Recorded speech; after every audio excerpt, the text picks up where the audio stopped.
Well, the diverse Hispanic population can make or break any candidate in this swing state. And although Republicans currently have the advantage with Cuban Americans, the fight is on to make inroads with other Hispanic groups. Joining me now is Alfonso Aguilar. He's the former head of the U.S. Office of Citizenship under President George W. Bush, currently the executive director of the Latino Partnership for Conservative Principles.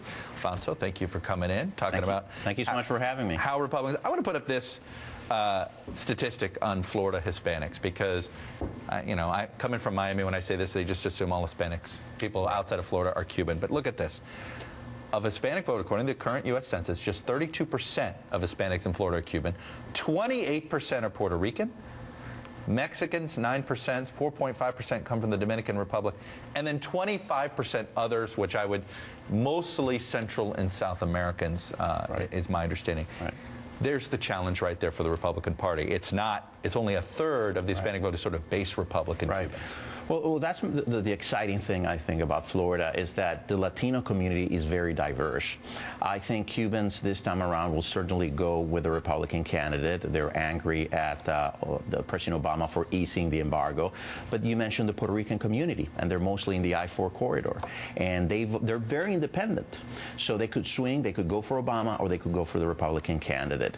And then of the rest, you have a group of Central American voters. So it's a very diverse community where immigration is not the most important issue. For Cubans, certainly it's the embargo. For Puerto Ricans is the issue of the economy and unemployment. Also the issue of Puerto Rican political status, which they care deeply about.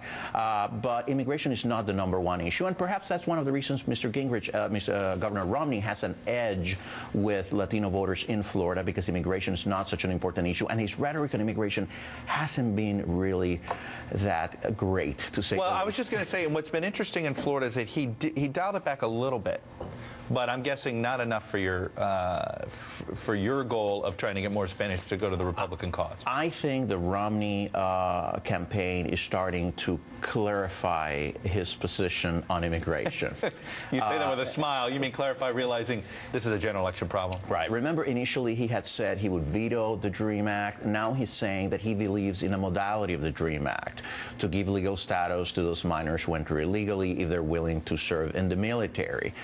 He's talking more about revamping the legal visa programs available. So I expect that as he moves to other states, including Nevada, where the Hispanic electorate is even higher, even within Republican primaries, I think he's going to start clarifying his position on immigration, because the reality is that Republicans cannot win the White House if they don't get 40% of the Latino vote.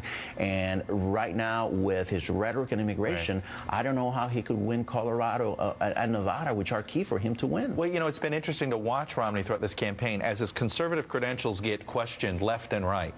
The one issue where he has been to the right of his chief opponents, whether it was Rick Perry, he used immigration to cause problems with him, and Newt Gingrich. Right. Newt Gingrich on immigration and on Latino politics, and I know you just interviewed him, would you argue he does a better job talking to Hispanics as a whole than Mitt Romney? Absolutely.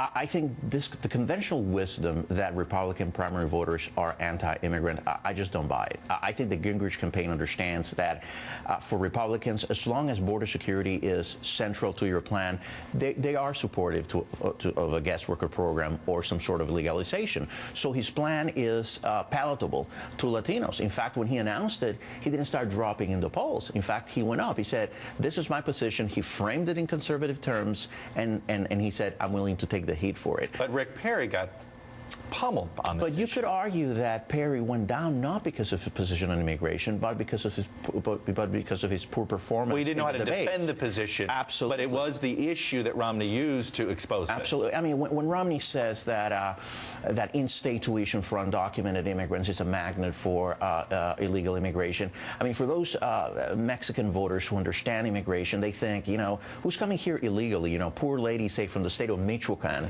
with her son thinking, I'm going to go to Texas and because I want to send my son to Texas A&M and pay in-state tuition. It's ridiculous. So he has to be very careful, because if he does become the nominee, he's going to have to explain those positions.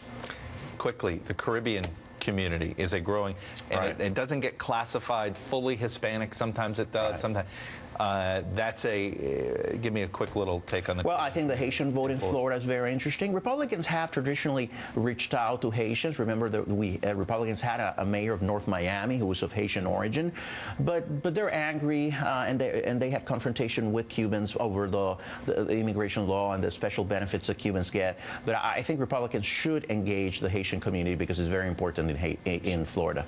Alfonso Aguilar, thanks for coming in and thank you so much. Talking about this. It is the most diverse Hispanic community maybe in the country.